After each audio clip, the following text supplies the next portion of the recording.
So, welcome all to this meeting, Public Board of Directors meeting, first of the year, and sunshine. Rather extraordinary, isn't it? I'm hoping this is symbolic sunshine, showing that we're coming through the worst of the winter and we're coming into the spring. Bijou and I and a few others had a little bit more sunshine given to us this morning in a meeting with the Secretary of State to learn about the planning guidance, and so the day just gets better and better, doesn't it, as we go. This meeting, we've got plenty to cover. We've got some lively items, some good news, some challenges, the normal kind of mix. So thank you for your joining in. Let's just check we've got apologies from Simon Eaton, from Phil Lobb. Phil Lobb and Alan Craft are both sunning themselves in different parts of the world. Yeah. Doubtless they'll say it's on our behalf, but actually, well, there you go. Margaret, I think, has joined us on Teams. She's not there yet. Not there yet, but she will be joining us on Teams. Robert, welcome on Teams. Diane, welcome from the public in person. And welcome to I understand that it's kind of up to 500 people that follow us on YouTube, follow these public board meetings on YouTube. So if you're listening to this at some other point, welcome to you also. So we've covered apologies for absence. Have you got any declarations of interest to flag up? No? And the minutes of the last meeting, they felt rather straightforward. I've got no matters arising. Are people, first of all, happy to agree them as correct record? Yeah? And any matters arising anybody wants to bring? Okay, no. And for the action log, always nice to see most of it, almost all of it, green. There was an action around getting a more detailed breakdown of pain medication. Joe, I think you're going to cover that verbally within your presentation. Yeah, that's fine. And then there was another one. The last action was to share the staff story regarding the pilot for a drop-in clinic for inflammatory arthritis patients as a case study with all staff. Joe, have you got an update for us on that? Yes, I have, thanks, Chair. I've now spoken to the member of staff because they were off with sickness for a little while, so that's the delay on my action. But they returned back to work and they're very flattered and more than happy, and it's already been shared within the business unit as a piece of good practice. So, and she's also shared the report with me that we can share more about it as well, with more detail about how the project was delivered and the evaluation of it. Good, well that's great. That's a positive outcome from a really interesting session. Excellent. I don't think I've got anything to add Chair's introduction to my first introduction, so let's go over to Bijou for the update and the dashboard. Yeah. So you've seen the dashboard in the packs, and there's probably a couple of things that I just wanted to highlight on the back of that. So you'll see that we have got a strong financial position still, which is a really positive indicator, particularly when we compare that with the national picture.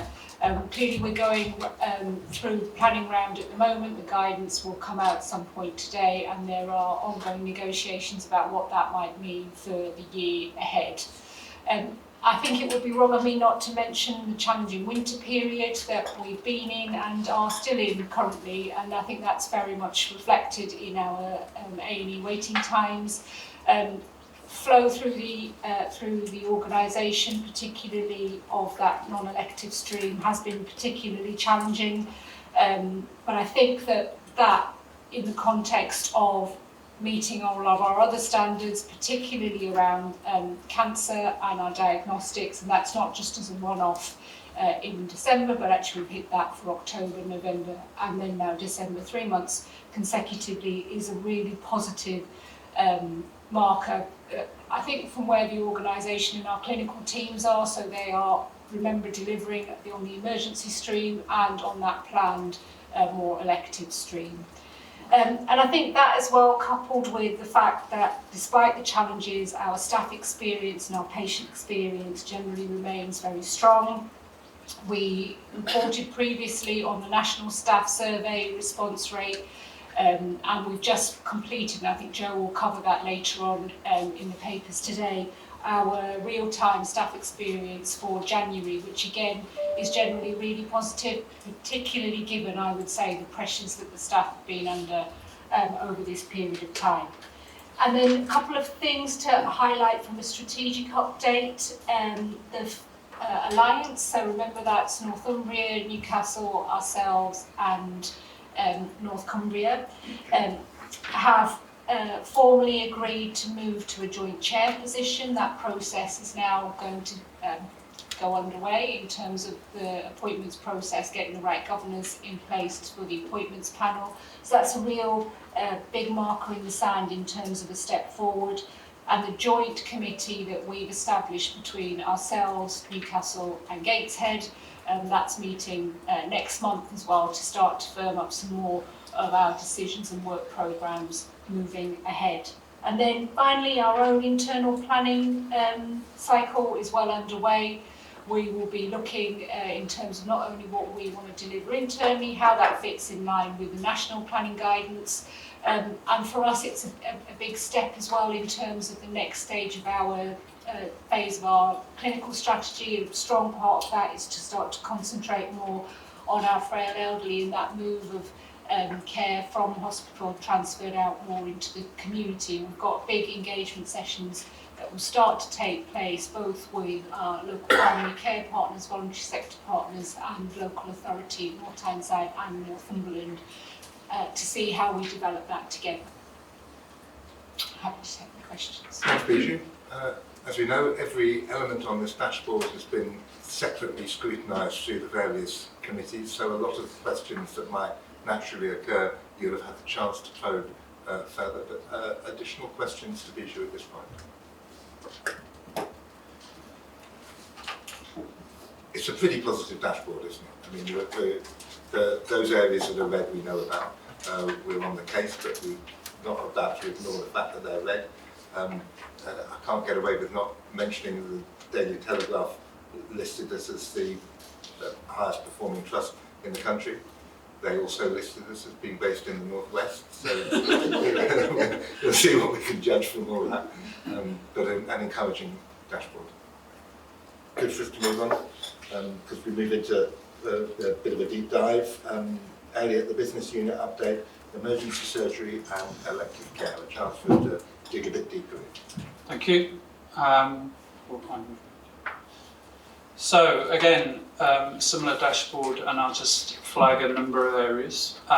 We're entering, if I start with general update, with some, I think what will be quite useful conversations with Maidstone and Tunbridge Wells, who are a high performing organisation from a performance perspective.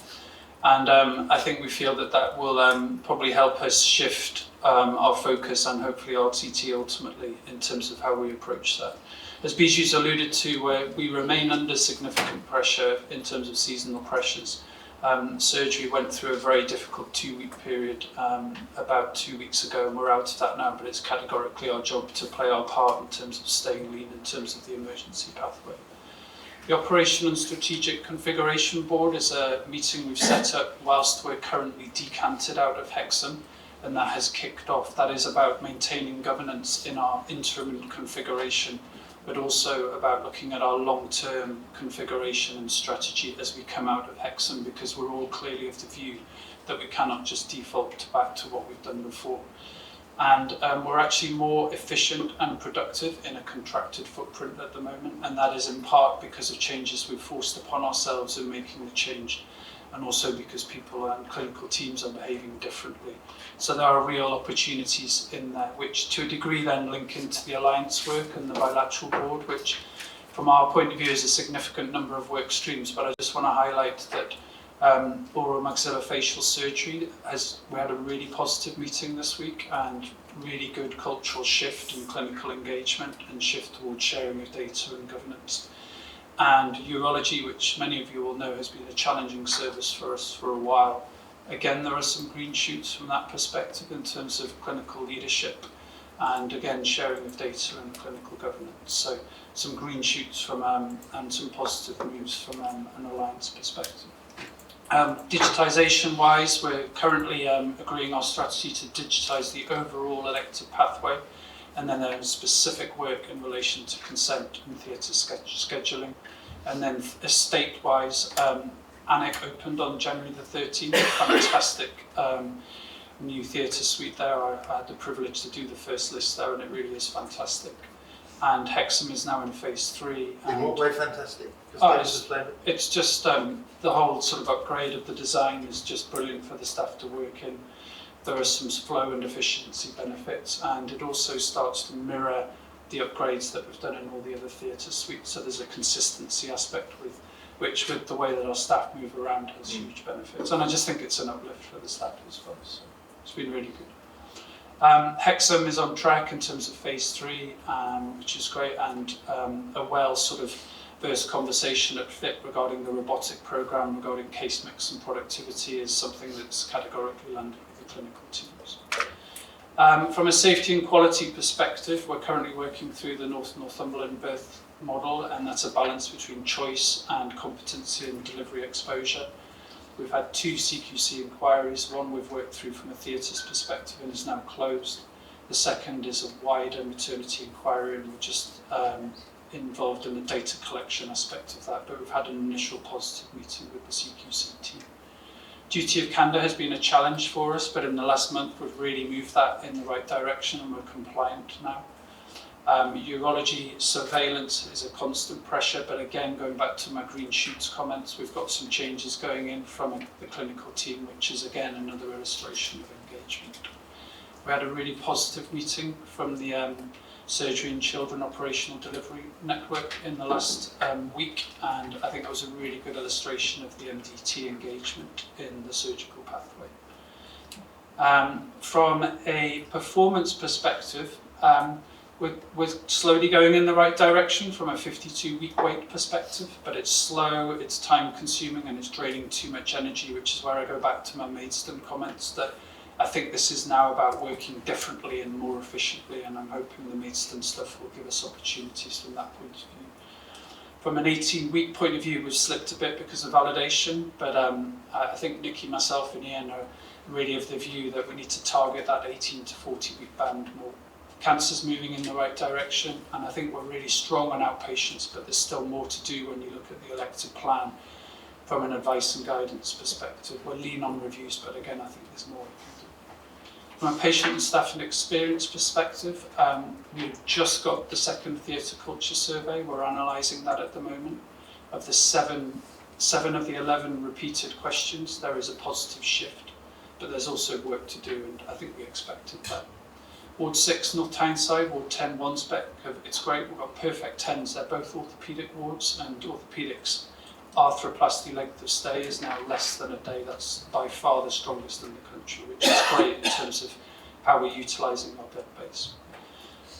From a strategy and planning perspective, as Bijou's alluded to, we're deep into the planning phase and cycle at the moment. I've talked about the configuration aspects whilst we're out of Hexham, but we've got annual plan and CIP planning cycles, and we're also finalising deep dives, which actually have just been amended from that list this week, and will be outpatients, contact centre and upper GI are our 3 initial proposals. Workforce-wise, our sickness is higher than we'd like, and we're managing that both in terms of the short and long-term aspects. And the 1920 rebasing is a challenge for us, but clearly an area of focus. And then finally, from a financial point of view, the main pressures is in non-pay, which illustrates our ongoing cost reduction pressures, which has remained a significant challenge for us. We've had discussions with other business units which have supported us, which has been really useful in terms of probably adjusting our forward look in terms of looking at larger schemes over a 2 to 3 year period, but that is clearly a work in progress. And so just to bring that all together, obviously an ongoing focus on performance and productivity and reducing waste in relation to that. Our staff are clearly key to all of our delivery, and as I've touched on a number of points, our long-term clinical configuration is a key component of our work this year, because out of that falls clinical innovation, efficiency and productivity. Thank you. Okay, thank you. That was a tour de force. And lots of positives, a few wobbly bits. and a couple of really interesting things. I felt you were teasing us a bit. You're saying some learning from Hexham. Can you just give us a flavour of the improvement strands? Yeah. So the first meeting was last Friday. The clinicians in the room all used the same words because resources scarce, as in we've contracted our footprint. There's an undercurrent that they're concerned they'll lose it if they don't use it as efficiently as possible. So that's the first aspect. Secondly, I describe it as a bullseye. So NSEC and the Wansbeck site do our higher, more complex work. So that's the centre. The next ring out is our less complex, more day case focused work. And then we've got a massive chunk of work that we've forced out into day treatment rooms and outpatients as a consequence of having to contract our theatre bed base. And that's one of the big shifts that we've forced off the back of this, and we won't go back from that because the clinical teams recognise it's better for them, for patients, and we're using the theatre resource more efficiently as a consequence. And then the final bit is, again, because of the contraction, the teams are now doing what we call bubbling. So most job plans work on a 42-week year, and the rest is annual leave, whereas with bubbling, you say that every clinical session in theatres has to be used by a clinician all of the time, 52 weeks of the year, and all the teams are doing that. And none of that would have happened as quickly, stroke if at all, if we hadn't done the Hexham thing. So those meetings are about saying, good things like this, how do we keep them? And then as we go back out, not just relax and become inefficient. So it's not just efficiencies and tweaks, it's also this part of the strategic move. Yeah, it's major strategic. Closer to people and closer to community. Yeah, and I think, I see it as a bit like a jigsaw, and we've created an empty space at Hexham. Yeah. And the pieces might move around a bit as we come back or move back into Hexham, but it shouldn't be back to the old picture. And it's also a conversation. This is where oral maxillofacial surgery, upper GI, and other services may come in as new pieces of work or additional pieces of work. So we, one, use our new estate efficiently, and two, are configured in the right way. Vijay. So I think Elliot's just touched on it there at the end. I think the trick with this is that we keep what we've got in the footprint that we're currently utilising, and almost mentally shift that the activity that goes into Hexham is all new work. Because we're managing, albeit we know it is and can be strained, so we'll always have that flex, but actually mentally, almost like we're opening a new hospital. So if we're opening a new hospital, what would be the activity going in there? And I think that covers 2 points. One, in terms of that closer to home care out into the community, but also we've committed through the bilateral board to support some of the work and pressures in Newcastle as well, so that, and Hexham is very close, and actually is a natural kind of an area where there are elements, Elliot's already alluded to OMFS, but also upper GI, and particularly the HPV pathway. Right.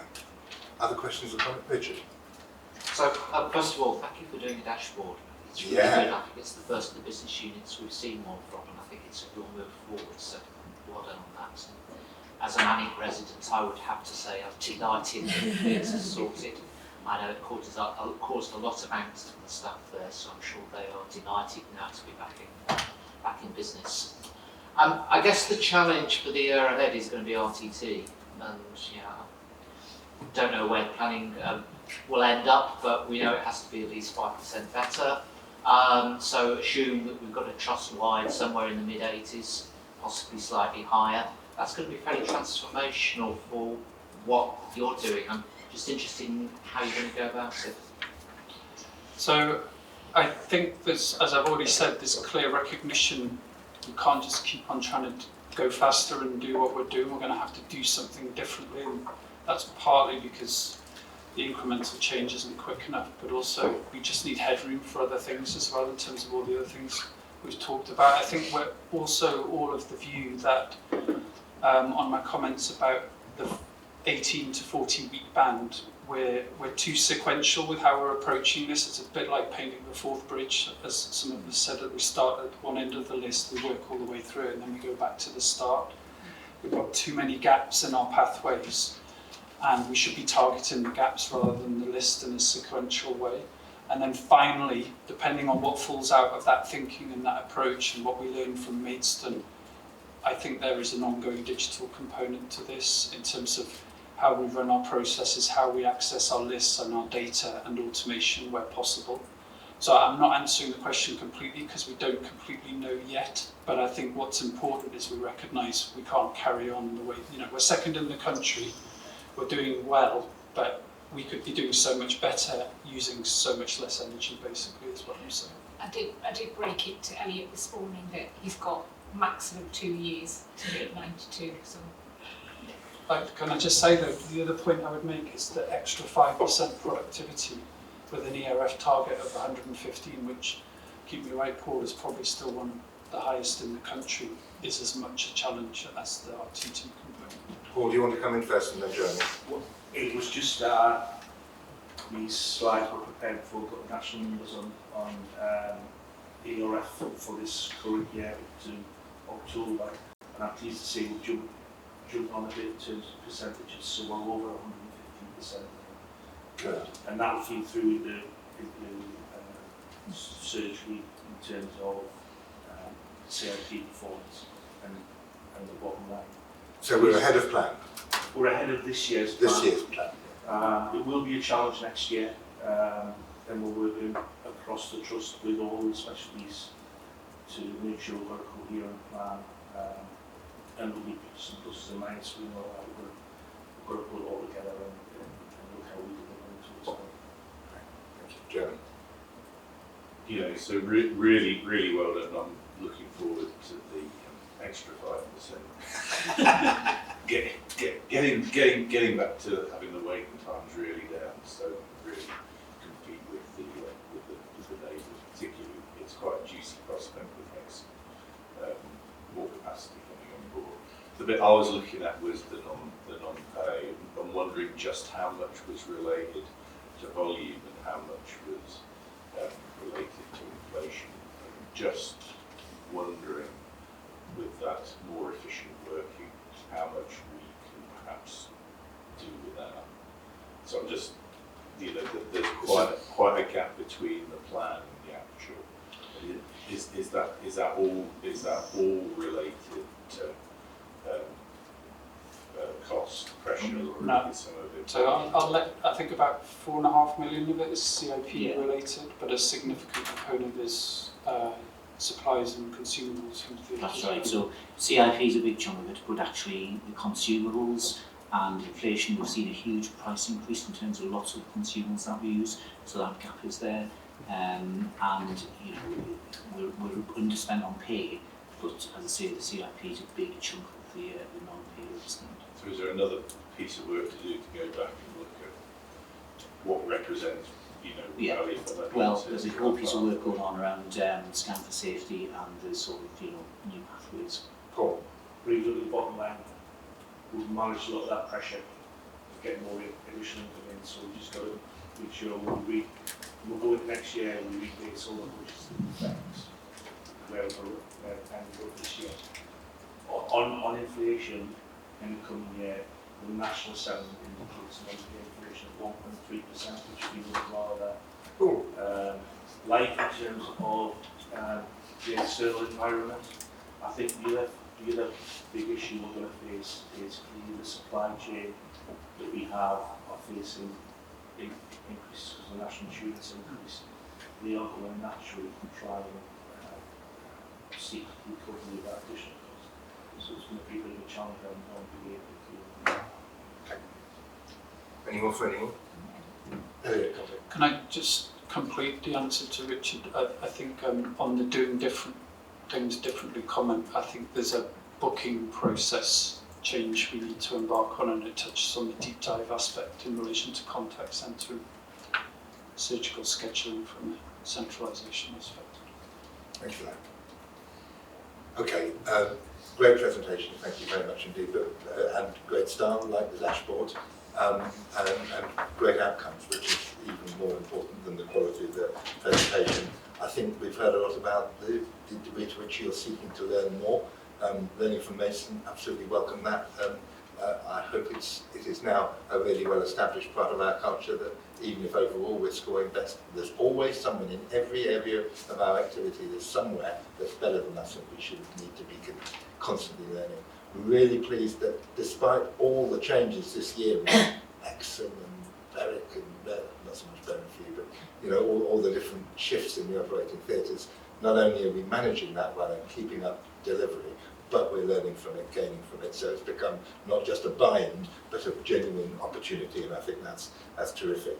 Really glad also to hear about the benefits coming out of the Alliance working, and we heard about some of them with governors last night around interstitial lung disease, but hearing also just the closer working is producing gains for us in the delivery of the very stretching RTT targets. We're going to keep on the case with RTT, both at safety and quality and at finance and performance. No, it's a challenge, but if nationally it has to reach 92%, the best people have to achieve more than that, which means just ignore the fact that the government's saying 92%. Our target's going to have to be higher than that, otherwise the nation's got no chance, the NHS as a whole has got no chance, and that's not easy, and as you say, that can't be simply doing stuff the same as ever.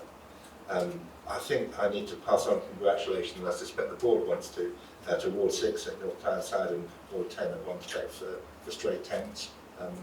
That's just terrific. Let's hope the budget manages to work its way through for next year. That's a nice, easy challenge for you, isn't it? Great stuff, thank you very much indeed.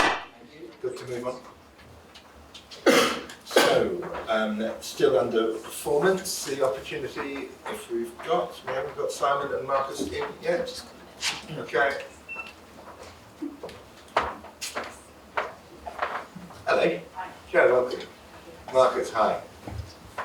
Opportunity for the board to look at to get an update on winter. Winter now, talking about it with a bright sun coming through the window feels reassuring to us really.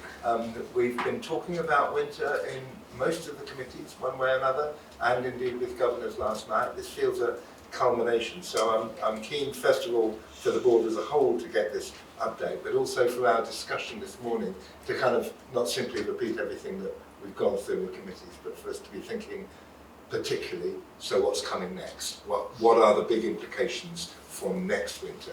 I think we can almost take as read, although we'll still say it, the performance from our colleagues in the most stretching circumstances has been nothing short of remarkable. But I really want us to dwell on, therefore, what will we be looking to do different. But Marcus, over to you, and Jim, sorry. Thanks very much, Chair. Good morning, everyone. I'll just make a start. Just before I get into all of the slides and all the data and all the information, it's probably fair to say that the top part of the slide is really significant. It has been a very, very tricky winter. And it really is key and pertinent to see us so far. So we are absolutely daily still working through with the teams on some of the challenges. And it is absolutely a whole system approach that we're working through. I just want to draw attention to a couple of key things on this particular slide. So we're still receiving pressure in relation to attends. There's been a 6.5% increase overall in activity coming into the NSEC and UTC sites. We definitely felt moving into Christmas Eve a very significant type of pressure. We had a few attendance records at that time as well. Well over 432 attends, which was really challenging. And then straight after winter, we walked into some further challenges in terms of attendance and capacity. I'm going to touch on a couple of things as I go through the slides that have been multifactorial in terms of impacting upon performance, patient experience, and also staff experiences as we go through things. One of the key challenges has been the complexity of patients. So we've definitely seen an increase in complexity, and also the age range of patients has increased in terms of what's been coming through the NSEC site in particular. So around about 13, 14 patients with the age of 85 coming in, which creates complexities in the system in terms of clinical need, but also later through the system in terms of discharges, working with the local authority and working with community colleagues. So that's been particularly challenging this winter. The flu challenge has been significant, as everyone will be aware. It does feel as if the numbers are now starting to reduce, which is good news, but to give a little bit of context, this December we had 600 626 confirmed flu, and last year we had 102 in the same time period, so it's been very, very significant in terms of pressures with flu, and complexities. In terms of the impact upon performance, we've been particularly challenged around the bed occupancy. The flu significantly increased on that, the elements we've talked through on patient complexity, and we're around about 7 or 8% fuller this year than we were last in the same time period. So that's been a key challenge moving into the Christmas period. Ambulances remain a challenge. We know that we've got a challenge in that in terms of increase of volume, with around about 80% of ambulances coming through NSEC this time last year overall. The team did a very good job in November in terms of 60-minute delays, but as we go from into December, it's been particularly challenging for the whole site, and it's something we're really focused on moving forward to try and help resolve and improve. And the 4-hour target, as you can see, it's been particularly challenging, linked to those points where we've had challenges with bed occupancy, flu, and ambulance capacity and demands. Probably helpful just to give a little bit of context for the region as well. We have remained strong performance despite some of the attends and pressures, but it's probably fair to say that we've had regular surge calls with colleagues in other trusts. Everyone's trying to work collaboratively together with a very complicated and challenging system, but at times it has been particularly challenging for the clinical teams and everyone involved on the sites in terms of the volume coming through. I'm just going to hand over to Jo. That's okay. Thanks very much. As Marcus has mentioned, the numbers of patients that we've had in ED is reflected in care that we don't want to deliver, care of patients in the wrong place in our department and in our hospital. So you can see from here we have had too many days where we've had patients in our ED corridors and we've had to provide care there, but also something different this year that we've had to use our ward corridor spaces as well, so that we can move patients through the system and offload ambulances to get them into our department.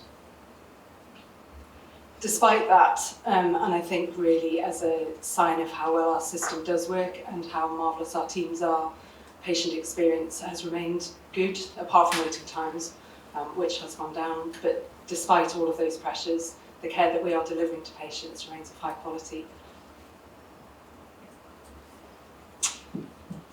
Over the last few years, in addition to our standard mortality reviews that the Trust and Business Unit does, we've had a more in-depth dive looking at any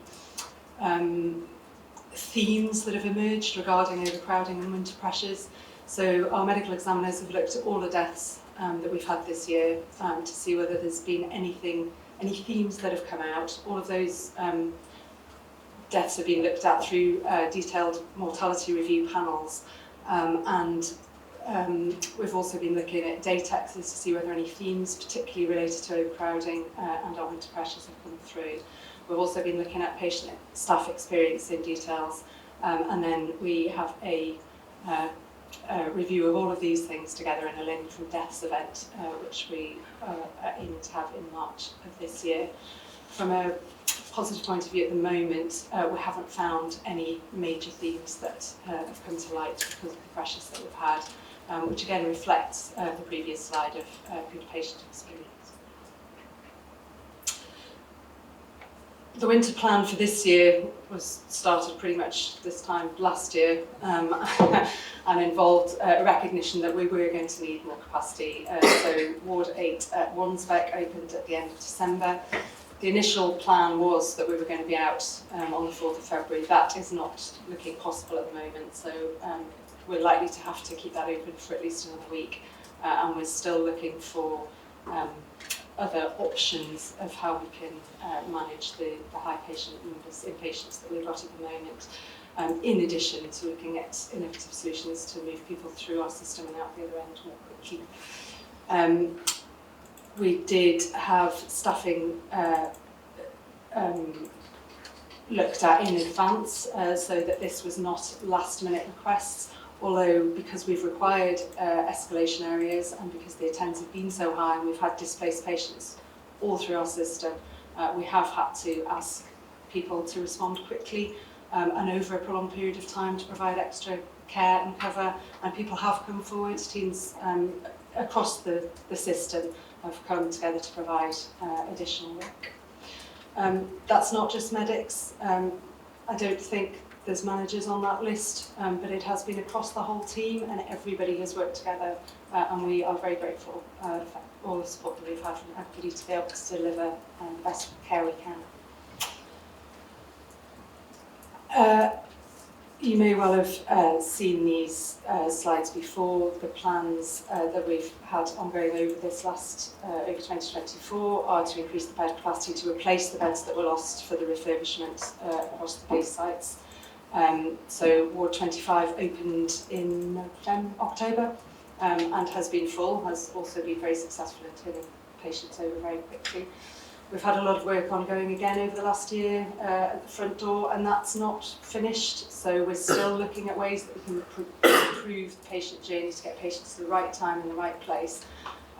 We've had fairly good results from stopping patients just being driven into our further into our system, and have managed to get patients to the right place at the right time again, with very good strong governance measures in place to ensure that we're not sending patients to the wrong place and they're not being bounced around the system.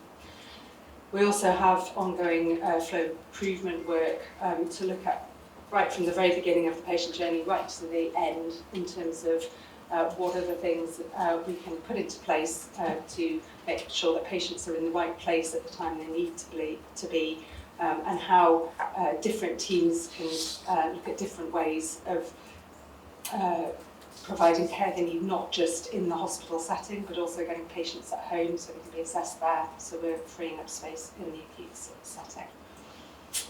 So overall, we are, as you might expect, already looking at what's going to happen for next winter, despite not being quite out of this one. The initial reflections that we've had over daily, often multiple daily meetings, are that the pressures are largely due to high infection rates, particularly of flu. Our attendant rates have been higher, and acuity has been particularly high. When we worked in ED over this winter, it's been very clear that a lot of our patients have been very sick, which means that they're staying in our system for a lot longer than they usually would. Our winter plans have worked to the extent that we've consistently been able to open these additional beds, and we've also had to look at alternate and additional measures to put into place to try and manage increased flow and pressures that we've had.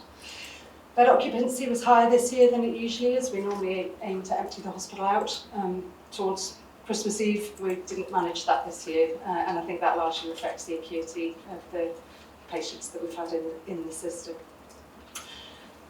We never like to rest on our laurels, so the questions are already being asked about, was there anything we could have done differently, and should we have looked at anything earlier, and what can we do for next year to try and avoid all of this. We're also aware that our staff flu vaccination rates have been lower this year. We're not quite sure why, but I know that the teams are looking at in great detail to see why that's the case. I mentioned before that our teams have been amazing, have been really responsive, and I think it's a testament to the whole system that we're starting to provide good care for patients. Joan, Marcus, thank you very much indeed. Comments, reflections? I suspected, yes, Katie. Yeah, thank you. Really interesting, and it's been a very difficult few weeks, and that is going to continue for the next few weeks, I'm sure. Just picking up on the staff there, they have done a fabulous job throughout. And we did pick it up with the people in culture yesterday about thanking staff and finding ways that we can share that appreciation, not just over the winter period, but that to continue as well.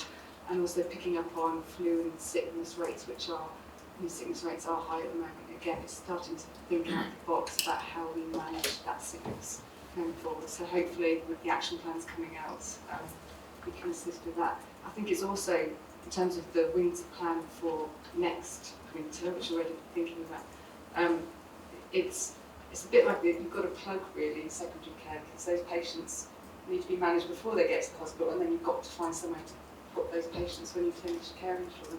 So I think it's making sure we think of a winter plan that isn't just secondary, it's how the in and outs of it work as well, and how we can engage and sort of support that. Powerful points. Let's just let them learn. Steve? We had a good example of learning from other trusts earlier in the meeting. Maidstone, I think, was the exemplar that we're seeking to learn from. So, albeit that we've done brilliantly this year, and fantastic performance, is there anywhere that's doing anything radically different? About respiratory, elderly, frailty.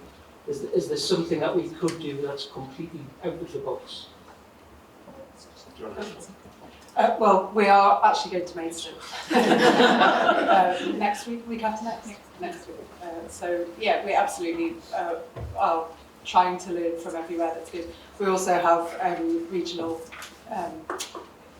joint meetings across the piece, so at front door and also further in the system. And there are ongoing meetings, including our local authority colleagues as well. So we're looking everywhere we possibly can. Maybe we can get a report into safety and quality on the learning from Maidstone. That it might be not just for your department, but more generally. I know there's quite a bundle of you going down there. Let's schedule something on that. Good, Jeremy. Excellent. So, thanks. And absolutely, we're definitely not out of this. No. There is always a sting in the tail before Easter. But I think the tail from the very heavy numbers we have with flu, I think we're only just working through the end of that.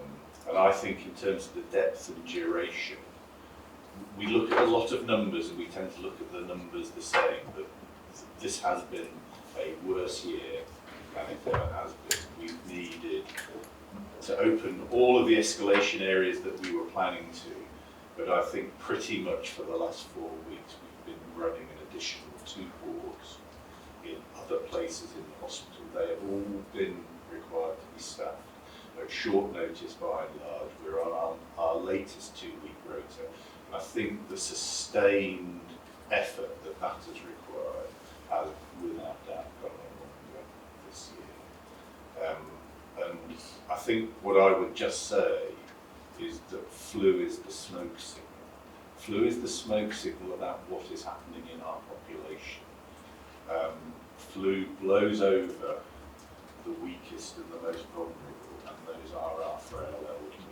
And those numbers, it has a dramatic impact on their life. They will generally be, many of them will be living alone at home, and then through a period of admission require ongoing care when they go out. And I think that's really been a very, very major challenge.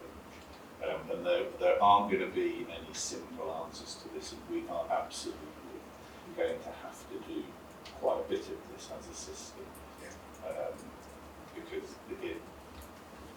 it won't be as bad next year. Hopefully we'll be more immune to flu. But because the population changes are not going away, this will. I've got Chris, then Marion, then Alistair, and then we will probably need to move on. Yeah, this possibly have a comment and a question about looking at AED performance. You can't just solely look at what's happening within an AED department. It's about that flow as Joe's described there. So I think we need to have that organisational focus. We already do, but maybe you kind of really focus on the length of stay of wards, of the discharge process, of that flow out, and what's in our gift. Yes, we work with local authority partners around delayed transfers of care, but what else is in our gift?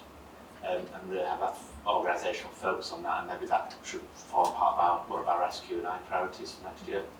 And have that focus. Yeah. Marion. Yeah, thank you, and thank you for your presentation. Just a couple of things, a comment really about infection control this year, because we've closed very, very few beds. Fewer beds than we've ever closed, and that's a credit to the team working with the rest of the teams. And secondly, just corridor care is obviously very uppermost in everybody's mind. I wondered, Marcus, if you could just share with the team what you're doing to make sure that we're maintaining safety. So it's without doubt it is difficult, which we've alluded to on the slides. Speak up a bit, Marcus. Sorry. It's very difficult, Marion, in terms of what we've alluded to in the slides. Obviously, we're reported through incidents. We've got additional staff from a nursing perspective supporting on in terms of care. We've been working with Jo and her team very specifically to get patient experience. Patient experience is actually quite supportive of the position, and I think the public have been understanding when they have been in a corridor, but our staff alternatively quite rightly and proudly don't want that to happen. So from a movement point of view, obviously we've got various SOPs and mechanisms in place to make sure we're moving the right people at the right time.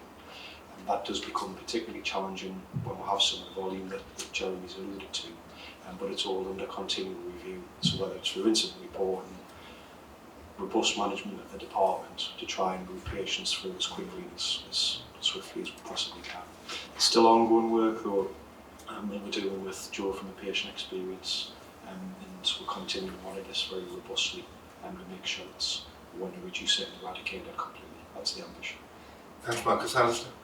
I suppose just a couple of points. One, I suppose with the night that's been public boarding, that my perception is that although there's been real pressures, it's often not been the fact that NSEC's been deluged by people inappropriately attending ED. It's actually been the severity, and actually it's really a thanks to the public, because actually I think they've been really responsible this winter in that we've seen people using emergency services, particularly here, very appropriately, and so I think it's just worth knowing that that's been the case. This has not been a deluge of inappropriate people with minor, this has been at the very much more severe end. I just wanted to check that that was correct. And then the second bit is, we knew that this was going to be a worse flu year than others. I suppose we need to factor that into planning. But there is also a bit where it's worth reflecting on the fact that the data shows that whilst the UK, on average, the England flu rates have gone up by just over double this year, the North East has gone up by 5 times. So whatever we predicted as a country, we've been hit harder in the North East than by the rest, and you can see that's probably about transmission within the society that we all live. And we can't mitigate for that difference between a UK picture and a local picture when we're planning, but we just need to try and, I guess, see as many learning lessons as we can from that. Jo, that point that actually the public's done fine, we haven't been overwhelmed with people who shouldn't be here. Reaction to that? I think that's a valid point. I think and I think also in the context of difficulty accessing primary care to a certain extent at the moment, with the ongoing action there, we haven't seen lots and lots of people who should have been at their GPs turning up at the front door. I think it also has helped the front door process that we have has stopped people getting further into the system anyway. So we've got now good systems in place so that if people are in the wrong place, we can either navigate them to the right place or we can deal with them there and then. Okay, so what's our conclusions? Thanks to the public, first of all, interestingly. It's clear that this was a real boost, I mean, a real increase in demand and a real increase in acuity and a real increase in particularly the frail elderly. This wasn't just simply a tweak, this was something quite striking. Thanks, let's say it for the last time for now, but not for the last time overall. Thanks to our staff, and I know that through people in culture thinking about ways of making that a bit more real than just simply words within a boardroom. Yes, we had planned, but you know the slide says the winter plan seems to have worked. Well, at one level it worked, at another level it didn't, because we really had to call on everybody's resources. And I will be much, much happier, and I suspect the board as a whole will be much, much happier when we're not having to call people back from leave, when we're not expecting extra overtime, even at times when people were wanting to be with their families, and we're not putting our staff under the pressure that inevitably they've had to face, and that we are not delivering corridor care, as to our shame, we know we don't want that, and we need to move away from that as far as possible. So it was a good plan, and actually, you know, with Mystic Meg, Alistair with projections, he actually wasn't far off, was he? Although actually it was worse, a little bit worse for us than even he had projected. So the planning for this coming year is going to be important. I know that colleagues are on it, and I think the board is going to want to be on it as well, because I think our aspiration has to be that next year we should find, wouldn't it be nice to just glide through the winter? Maybe that's completely unrealistic. I think a key focus that's come out from this, I think we knew it, is the planning has to be system-wide. system-wide within the trust, and certainly system-wide across the wider system. I think we knew that, but I think some of our wider partners maybe need to be encouraged to be involved in the planning for winter this spring, so that we're getting all our ducks in the line. Great presentations, thank you very much. All good? Thank you. Now, next up is, we've only got one annual report this time, and Andrea is joining us online. Andrea, you win the prize for the most pages presented on this board, and it is not a prize that should be accepted with pride, if you know what I mean. At the same time, really interesting report, Education Quality Improvement report. Do you want to take us through it? You can assume that despite it being 80 pages, we've read it. Thank you very much, and I appreciate the time. I'll also just apologise. I'm in clinic in Hexham, and the workmen are in the room above me. So if you suddenly hear banging and crashing, it's not me, it's them. So I apologise. But this is our annual quality requirements for NHS England education. There's 3 documents, as you mentioned. It does go to an extensive number of pages, which includes the quality improvement plan, the unit report, and the self-assessment report. And this is covering all education and training across the trust for all healthcare professionals. Historically, it started off with medical education, but it's expanded to cover all of our colleagues. In the cover sheet, I'll just go through some points, just because I've highlighted those to try and help you navigate those long documents.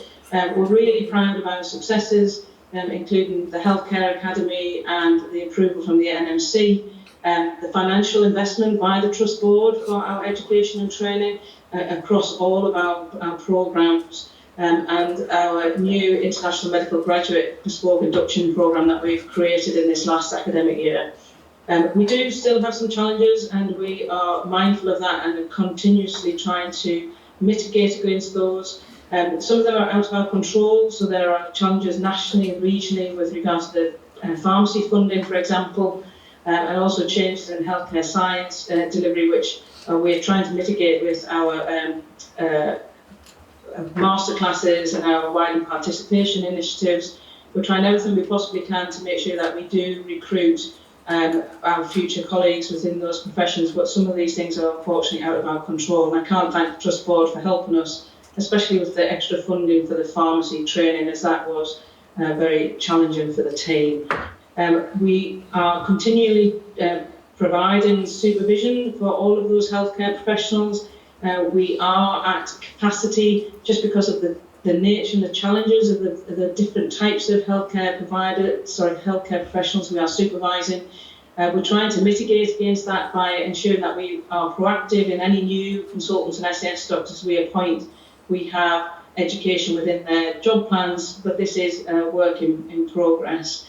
The other challenge we have is around our placement capacity because of trying to accommodate all of those learners and our estate. And again, we're working with colleagues to try and ensure that we do have high quality placements for all of those learners across the patch. And I hope, looking at the report, the board can be reassured that through the Education and Training Board, we are trying to think of innovative ways and also making sure that all of those learners have the best possible education and training that we can provide. So my ask for the board is, if possible, are you happy with this report, as we do have to sign this off for £17.8 million to go to NHS England Education, and then I can present the findings on behalf of the Trust to the Postgraduate Dean when they come for their annual quality meeting in May. It's a bit like an Ofsted inspection when they come and visit us in person. That's a brief summary, and I'm more than happy to take any questions. Andrea, thank you. Really clear report. Who'd like to come in with any comments? Can I ask about the significance of the pharmacy funding? I mean, I know in the short term we've been funding it, but normally our support would be short term until the thing's sorted. Do you have a sense that we're close to sorting? Unfortunately, I don't think there's a quick fix nationally. The pharmacy team are liaising with colleagues both regionally and nationally to make sure it's high on the agenda to get it sorted. We are ever hopeful, but there's another challenge in that the pharmacy, the General Pharmaceutical Council, have changed the undergraduate training programme. So from this next academic year, pharmacy students are going to have to be prescribers on graduation, which is also putting a challenge on the system. So there's lots of issues that the pharmacy team are trying to mitigate against, and we will continue to look at ways of ensuring that that voice is heard both regionally and nationally, but unfortunately at the moment we are nowhere closer to having an agreement, unfortunately. Thank you. I've got Jeremy and then Margaret. Jeremy. So I'm very certain the pharmacy situation won't change. I think it's been done in order to try and train more pharmacists fundamentally, and it does align more to the existing models elsewhere within other medical professions, whereby there is a service component that organisations benefit from by having trainees within the organisation and its expected contribution to the organisation for them. It's pretty standard throughout the medical training programs that we have. So we really need to adapt to seeing this as the new world. We do. Like it or not. And they're extremely worthwhile and valuable colleagues. It just gives us a financial challenge, but I think I wouldn't be expecting that situation will be changing. We just need to work out with all of that. And we'll hear more in due course on that then. The other thing I wanted to say is I've written and I think we should approve this. You're supporting the approval, that's good. Margaret.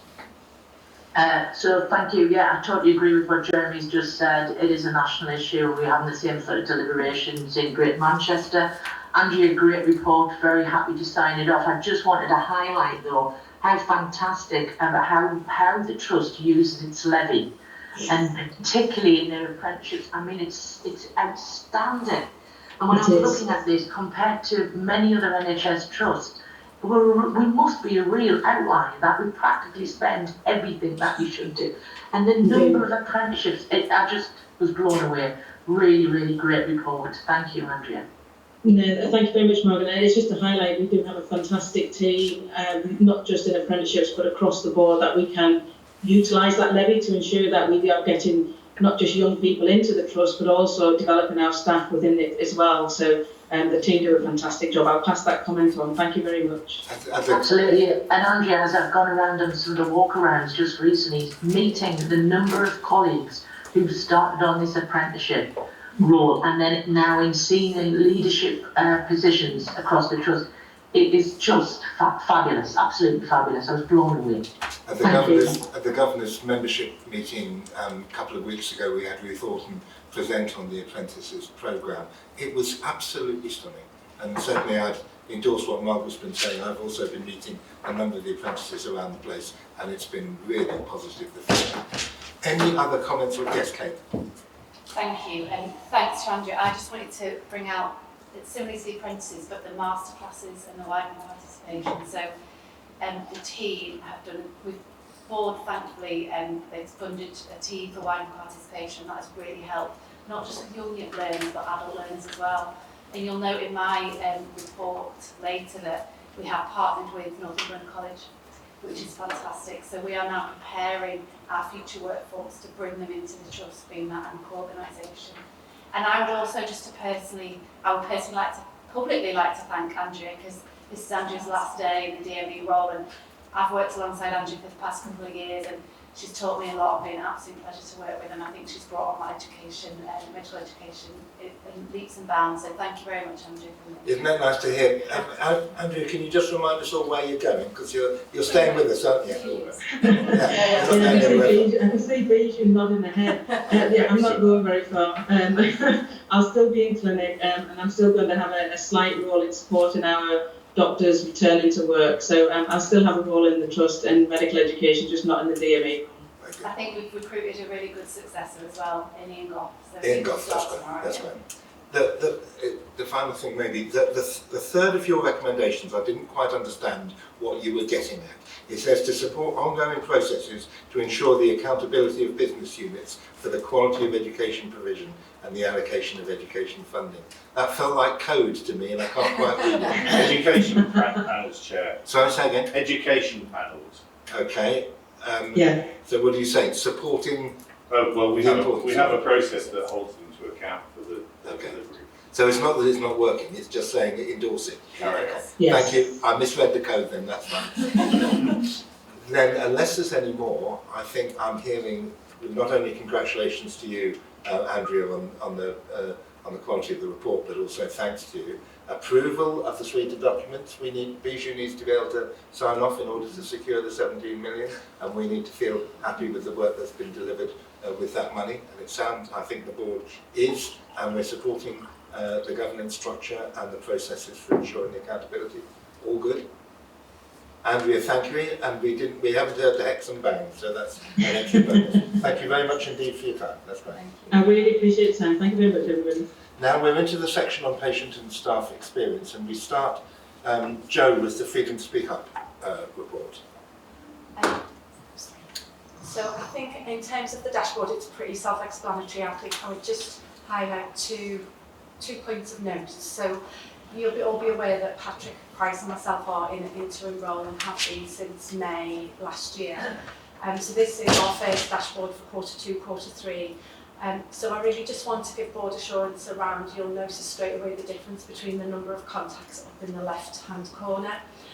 We very much designed our data collection around what we feed into the national team, and part of our process has been really understanding that when you're within that role, there are people who are freedom to speak up cases, but there are people who are reaching out to talk to someone for advice or guidance. So if we give that number in its truest sense, so what you see there is the number of freedom to speak up cases, so I would say conversions.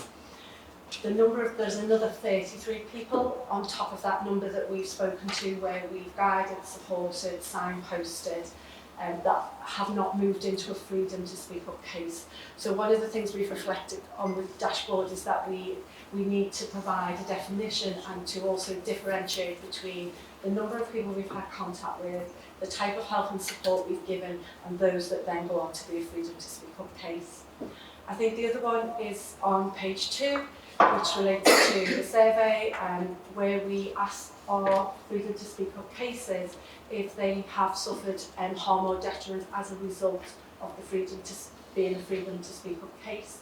So I think it's really important that we provide our reader with a definition of what that means, in terms of the detriment is not the fact that sadly someone has raised a freedom to speak up case, but as a result of doing that, they may have suffered some detriment as a result of. So that may be, I'm getting the weekend shift since I've done a freedom to speak up, or something of that nature. So we really feel that we will give a definition which helps the reader to understand what the context is for that. And I think they're really the 2 points. I think the rest of the dashboard is self-explanatory, Chair. I would welcome hearing first from the Freedom to Speak Up champion on the board, Andrew. I would like to hear from Kate and Kate. Yeah, so we had a lively discussion about this at the Culture Committee yesterday, and I was really pleased that everyone was engaged from a lot of different angles in this. So I think we're really sort of relearning how to report on this and how to understand what's going on. I think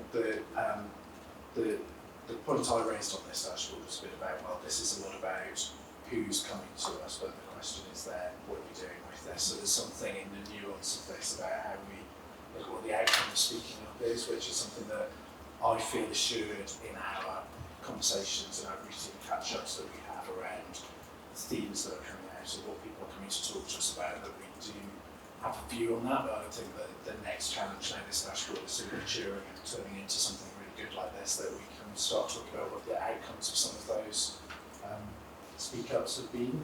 But I think Jo and Patrick have done an absolutely fantastic job picking up on this, and I think it's really shown the benefits of having more than one person that you can speak up to, and people with different things they can bring to the conversation. And actually I think one of the most interesting things for me has been how when people speak up, sometimes what they do need is a bit of kind of coaching, a bit of help, and I think that Jo and Patrick have really been doing a lot of that, and so I think people have benefited from that.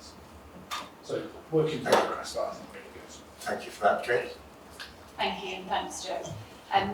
Just 2 points from me. The first point, the overall culture of Speak Up. So our current staff survey results are still embargoed, but the culture is still showing very strong from all aspects of the questions in the staff survey, which is really, really positive.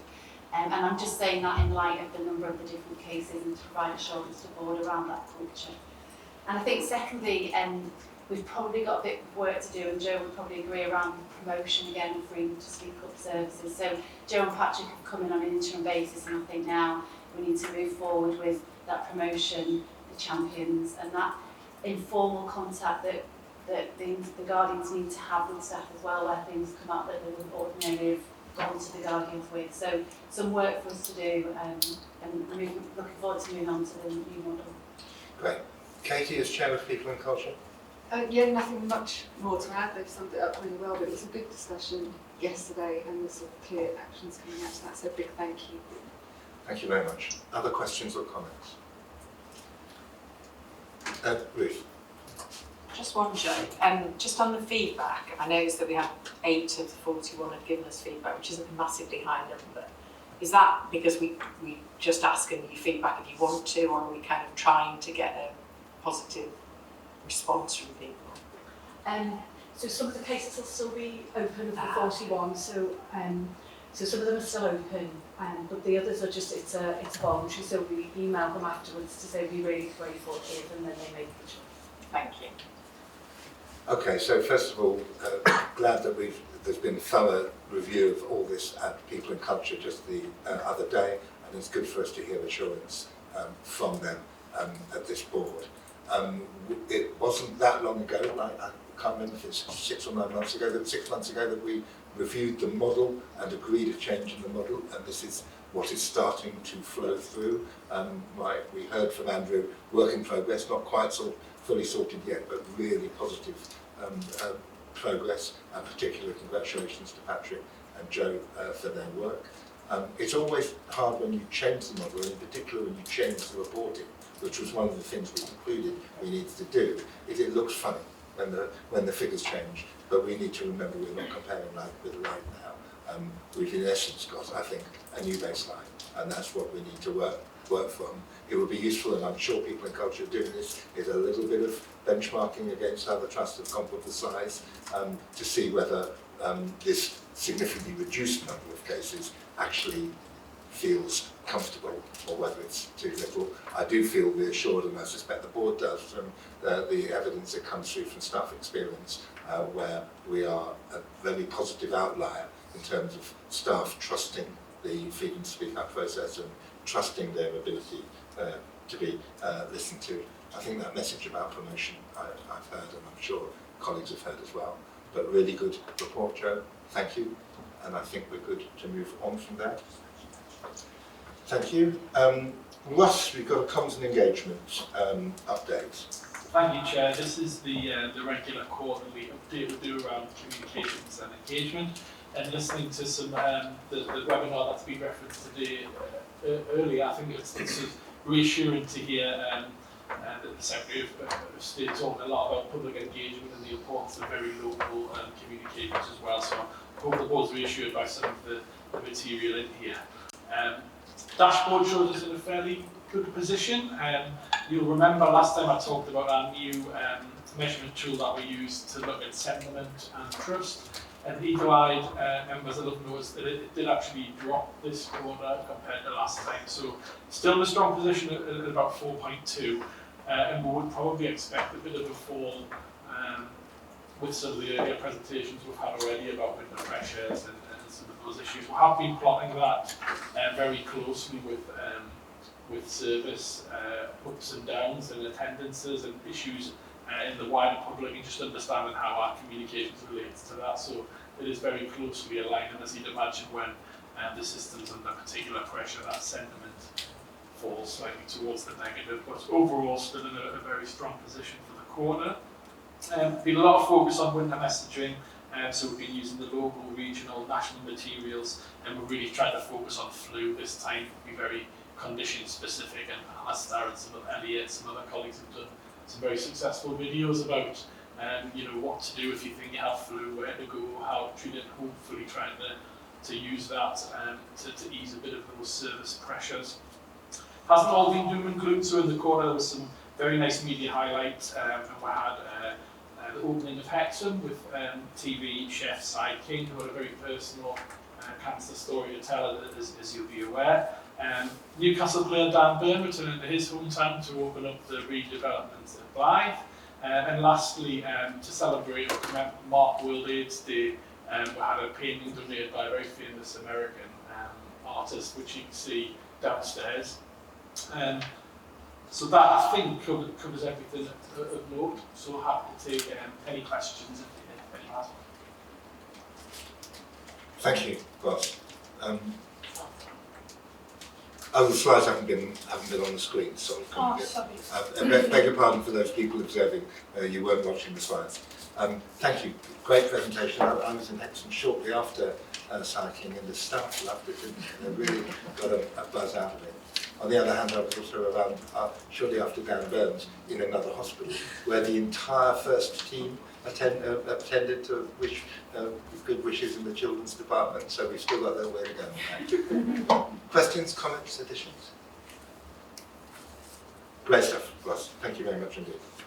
Okay, we move on to what's a more challenging item. The patient experience reports. Last time round we had a really upbeat report, and so it's actually a positive sign for the trust that when we hit a stone in the road, we are also able to bring the challenge to this board. We are known, I think, and I hope truthfully, as a trust that recognises that bad news is our friend and we can use it to improve our services. So we've got a challenging and somewhat harrowing report on an experience of complaints, and thank you, Mrs. Downey, for joining us today. Joe, it's pretty self-explanatory this, but do you want to pull it out before we start thinking about, so what do we do next? Yes, thank you, Chair, and I would just like to start by thanking Mrs. Downey for taking the time to work with me and your willingness to share the story and the time that you gave to produce that, so thank you very much. I think, as you say, everyone's had time to read the story. It's based on an experience that led from some treatment received at one of our aged care centres, and that then formulated into a complaint based on that experience. This patient story today is very much about the process of the complaint, making that complaint from a patient experience point of view.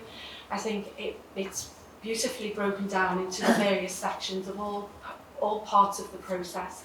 It gives real insight into the experience of a patient for what it feels like to go through that process from one individual's perspective, and really important reflections and recommendations, I would say. And I think really helpfully and concisely aligned with the Ombudsman's guidance as well, which feels really helpful in the process of understanding the experience.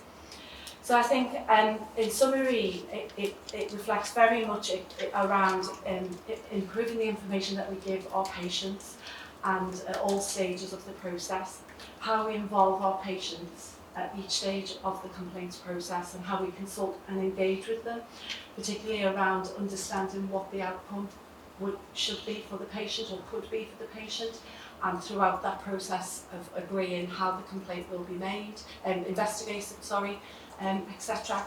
Also importantly is the support that we give to people throughout that process, because everybody can be different. Some people will feel more confident to navigate that, some people less so, particularly around face-to-face meetings, how we help people to prepare for that meeting, how the room is laid out, etc., and who they may bring with them.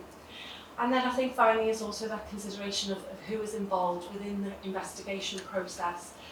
For example, clinical opinion, and how should that be independent, completely separate away from the situation itself as per guidance. So I think I'll leave it there because everybody's had a chance to read for the discussion, which is obviously the most important part of this today. Thank you. Who would like to come in? I've got Ruth and Chris and Jeremy, and then we'll see where we go. Thanks, Joe. It kind of really saddened me, I suppose, to read this. We focused in FIP and assurance on looking at complaints, and we talked about it in duty of candour when we were falling behind and we weren't doing that. But for me, this is kind of form over substance, isn't it?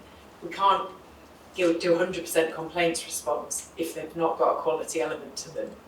I'd rather we did 90% in a time limit and there were good answers than we do answers that don't deal with the issue. And this was really helpfully written to us to pick out some of those very personal things.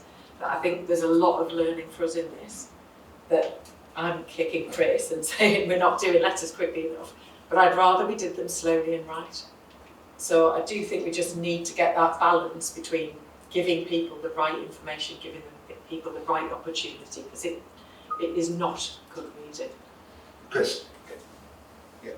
Thank you. I'll just answer that point first, and then come up with a couple of points I'd like to make. In terms of that metric around ensuring that we respond in the timescale we have agreed, the timescale we agreed, we can extend that with the complainant. So I don't think necessarily that metric and the quality combined. It shouldn't be at all, because if we need more time to make a quality complaint response, we should have that conversation and go back to the complainant. So we shouldn't be rushing, and that metric doesn't force us to rush something. So secondly, I'd just like to just sort of reiterate kind of my apology to Dr. Down in terms of clearly not got it right on this occasion, and we need to kind of do better. However, I think within that it's like the so what, isn't it? So what are we going to do now with this? So I think when you look at complaints and who investigates complaints across the trust, we've got many investigating officers, and they all come from different backgrounds with different level of experience and different ways of working. So I think the challenge we've got within the trust is to make sure that we support our investigating officers, and we have a kind of a baseline. So I think we need to do that, sort of make sure we have a baseline of consistency through training. And myself and Paula, who's the newly appointed head of governance and patient safety, we had a useful meeting with the Ombudsman earlier in the week where we discussed about training that they offer in terms of electronic training, and you can join groups and such like. So we need to refocus and kind of look at, and I know we're meeting Dr. Downey with Joe and Paula next week just to kind of run through that and see what we can learn. And we need to kind of look at kind of that baseline training across the trust. But then I think the real trick is to make sure that we don't do things by numbers, that we don't kind of make it really uniform and rigid and regimented, where you have to answer questions 1 to 10 and we can't deviate from that. So I think the trick is to make sure that we have consistency and baseline, whilst also empowering and giving our IOs the ability to go and speak to people that are making a complaint, and understanding that actually it does take a lot of courage and it takes a lot of time and effort to come back to us and say, on this occasion, and my experience was X, Y, and Z. And we need to kind of walk in their shoes and have that empathy to make sure that actually we're really listening and understanding what will make a difference, what will, what's the nub of the complaint, and what can we do differently to make sure that somebody else can have that experience, and giving and empowering our investigating officers to go and have those conversations and go and speak to people and actively kind of work out what it is that we can do differently and better, what will resolve that complaint, and can we do that quickly without going through a whole long process. Actually, can we just speak, and can we get together and can we work that through and work that out, and empowering our investigating officers to do that whilst also having that consistency. So I think that's what we are committed to working on, that's what we're committed to doing within the complaints and the governance team, working with Joe and Dr. Downey and others, and maybe we could bring that back to the board, maybe potentially not in time if that's good for the board, to kind of update on where we've got to with that piece of work. Thank you very much indeed for that, Chris. Jeremy. Thanks very much, Chair. I'm Jeremy Rusher. I'm the Executive Medical Director. So there's an awful lot in this complaint, and it's in this paper.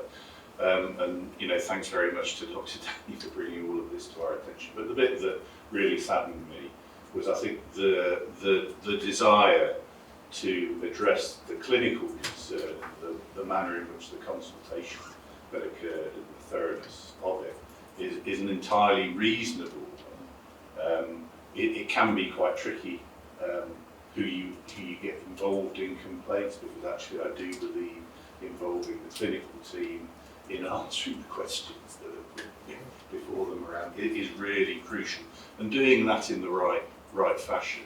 And I'm really very, very sorry that hadn't happened. There are we do have ways they can get escalated to me around a number of different clinicians and to Marion, our nursing director. And I'm glad that there's going to be further meetings with yourself, because I do just want to, say sorry for the experience that you had, and we want to make sure that whatever feedback we need to feed back to the clinician concerned after a proper investigation of the cases.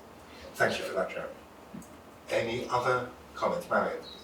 Yes, and I too would like to say really sorry about all of this. I think the very last paragraph of this report here on the reflection of the complaints process absolutely epitomises what we should be doing, what we really want to do, and we absolutely have to learn that we are well short of the mark in this case. So we will be looking at it, and as Chris says, everybody, Jeremy, myself and Chris and the wider team will certainly take this on board.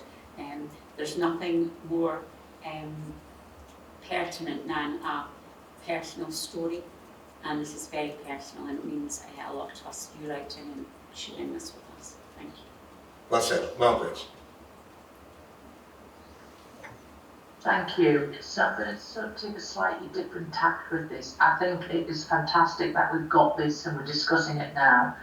And what we've got to take into consideration, it's fantastic that Dr. Danny was able to, very articulate, identify the challenges and concerns and how she felt. But we know that we will have citizens who have not got that ability. So I think we not only need to look at this case, but it is how we empower individuals to share their stories, how we communicate. And we do need to respond in a very quick way in the first instance to initially acknowledge that complaint, but also what support is required, and that we do apologise for our mistakes, even if, because there's always that challenge about, will this lead to litigation? And I think right from the start, most people want to just hear their story being heard. They want to understand that we're listening. They want to understand that we're going to make some changes, that we're learning from this. And that's who we are at Northumbria Healthcare. So it's fabulous that we've got this from a very experienced medic, but I think we've also always got to take into consideration that we have individuals who will not be able to have their voice heard. And we need to think about ways of encouraging them to give us feedback so we can always enhance and improve who we are and what we're about. Thank you, Margaret. Richard, and then I think unless there's anything urgent, I'll sum up and we'll move on. So I think this is a really important patient story to have come here today, and I think there's a very big issue that Patient Feedback Committee should look at as Chris progresses his work, where we have the benefit of governors and PAL's presence, that we can test some of the thinking we're doing with people outside of the immediate remit of the Trust. I think that would be useful. I think what was interesting for me, in sharp contrast to the previous item where we had a very good dashboard telling us what we're doing and how it's perceived, is that as a board we've got limited visibility on how the complaints process works, and hopefully coming out of this we'll get some better communication through to us on not only the volume of complaints, the percentage that we're handling, the classic things that FIP look at, but how it is for the complainants. Some of that comes through Patient Feedback Committee, and not as clearly as and articulately as we perhaps had on the Freedom to Speak Up dashboard. And I think it's important to us as a board to know, what we're doing, but also how it is, because there's a lot of soft stuff coming through in this, and soft stuff is notoriously difficult to measure, but it's probably more important than some of the process adherence stuff. Very good. Maria. Thank you, Chair. In addition to saying thanks to Dr. Downey for providing us with the learning so that it is very clearly laid out, I feel that there therefore is an obligation and a responsibility to make that overt to all patients coming forward, that this is the offer, this is what we can offer them, this is what we will provide them by way of a response. And I think that that is a way of showing to a large extent that we are sorry and that we are learning and therefore putting things in motion. That has to be overt somewhere for patients to see coming through the front door. Thank you for that. Okay. As the board should expect, by the time an item comes to here, it's gone through a process. sometimes with many other papers that have gone through subcommittees. This one has gone through quite a bit of planning, discussion with people such as Bijou and myself to make sure that we can find a way of getting a positive out of a legitimate challenge. I might as well repeat it anyhow. I'll repeat the apology that you've heard directly from the medical director, the nursing director, the performance director. You know, we're clear that we've got learning to do. Margaret's point that this is not just simply something, I almost want to move away from the individual complaint. This is what is our learning about the complaints process, and that's the work that we as a board need to be ensuring. I've received separate assurance that that work is now in train, that Chris is driving a process that will involve not only Mrs. Downey but also a range of other folk within the Trust. The big challenge to us, as we know, is that complaints are handled by a very wide range of individuals. So it isn't something where we can tweak the protocol, write a slightly different policy, and then we just know it's going to happen, because this is something that involves actual personal skills and personal characteristics. If we can achieve the personal response to a complaint that we all kind of know is what really works. So let's not kid ourselves. We're never going to get to every complaint being handled brilliantly. And let's not kid ourselves, not every complaint is being badly handled now. But where there are complaints that are being badly handled, it provides a trigger for us to prompt some further action. So there is work that's now in train. I've asked if we can have a report back to the board. Let's discuss when it should be, but let's give it enough time, because this is a culture issue. I think it's kind of 6 months or so before we want a report back. Otherwise, we'll get a report that says the processes are in train, and I think we need to find some evidence that the culture is being worked on in the way it's doing. And outside the room, let's work out which committees it should go through most effectively, so that we've had a proper governance take on it. And let's assure that as one of the outcomes, Chris, which I think you already have in mind, is to respond to Richard's point about whether in the future we've got a dashboard that addresses Ruth's point as well, not just the timing, important though that is, but in some way of measuring the quality of it. Maybe it's repeat, let me not try and solve it. That was a terrific discussion, and I think we've got all the for it. So thank you very much indeed, colleagues, and Mrs. Brown. We're on now then to the patient and staff experience report. Jo. Yeah, so everybody will have had a chance to read the report, so I'll just go through the headlines as such. So in terms of rating of care across all of our services, inpatient, outpatient, day case and our community services, we continue to see strong performance, and particularly with our community services where they have a 94% positive rating of care.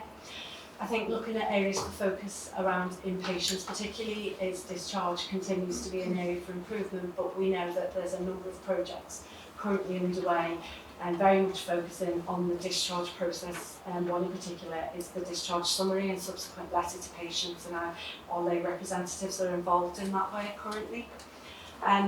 Real-time inpatient point of view on there, as you'll see the recent, for this particular last report, is the improvement in the food scores. And I know the team have been doing a lot of work to look at that. I'm just meeting with them again today. In particular, the note is the paediatric unit. So the team there have created a new menu for the children on the ward, and the score has gone up quite a lot to just under 10, so 9.84, which is quite a leap from where it was, and an acknowledgement of the work that Chris and the team have done. In terms of emergency care, overall we're in the top 20%. I know Jo and Marcus have talked about the real time. I just wanted, in terms of the actions with the board, I wanted to mention that we are now providing the team with a delineated pain score. So it allows them to see out of that overall domain which patients have had pain for more than 72 hours, less than 72 hours, or no pain at all in terms of the responses within that domain. And I think in terms of our PEP Health, which is our AI platform that really helps us to understand the public domain, we're out in the public domain where patients rate our care on NHS websites, Facebook, etc., and we can track our performance nationally and regionally. And we continue to track the regional performance. It's a little bit of a dip for us because we're normally slightly higher, but I think given some of the things we've talked about today, it's not too unexpected. The national survey, I think one of the things, point of note there, is our performance in the emergency care for our type 3, which we were top nationally out of 70 organisations for our urgent treatment centre. So I think that's amazing performance and well done to our teams. In terms of our staff, our national staff survey has already been mentioned today. We had the top performance for our response rate. When we look at our subsidiaries and bank, again, amazing response rates. Everybody, with the exception of MPC, beat last year's target. MPC still had a response rate of 77, which is amazing. There was 78 last year. And our local staff survey, which closes tomorrow, we are around 4,400, and we just reported to EMT on Wednesday some of the interim results, and there are some positive shifts in some of the scores, particularly around I would recommend this organisation as a place to work, I have the energy to do my job, and I'm still happy that I've chosen this career, and those are significant improvements, so we wouldn't expect those to change in the next couple of days, given the numbers of people we're likely to get. And I'll leave it there, if that's helpful. Thanks, Jane.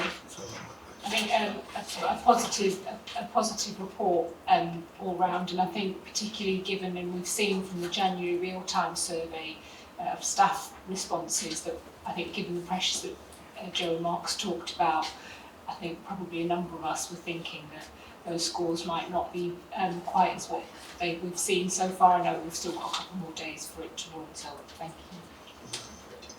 Okay. Thank you. Thanks, Joe. Just for the board to be aware, in relation to the national staff survey, so Joe and the team have done a bit of work to look and identify the lowest 10 teams within a number of the domains. So we've now got that list, haven't we, Joe? And Joe and I are going to be going out and about to these teams to do a bit of a deep dive and ask them some questions about their responses. It goes back to my real want to get into those lowest response rates, the people that don't talk to us, and just to try and lift those bottom 10 teams up the next year. So absolutely. That's the plan. And no complacency, and always focusing on where the next scope for improvement is. I've got Margaret and then Steve. It was just to share and thank Joe, because I was at the Maternity Safety Champion meeting on Monday, and one of the things I did talk about was the staff survey and the aspiration for our midwives to move from that 24th position, because we've got some outliers in some of those questions. So it was great, Joe, that told me that you're looking at some different strategies to be able to get the midwives to complete the survey in a timely way, that because obviously they haven't got access to computers because they're always working, and you're going to get some iPads and things down there. So I think that'd be really useful, because the team do want to make that sort of next shift, and we've had very little progress this year on the previous year. So as a big thank you about that, because I am following up on all areas that I'm a little bit concerned about. Thank you, Mark. Thank you, Margaret. Steve? Also on maternity, Joe, just noticing the national survey, you noted that there were areas, questions which had a significant decline. I just wonder, are they triangulated with our own surveys? Is there a way of concurring that that there has been a decline in some aspects? So the maternity national survey is a much broader measurement, so our own measurement is specifically around the inpatient experience.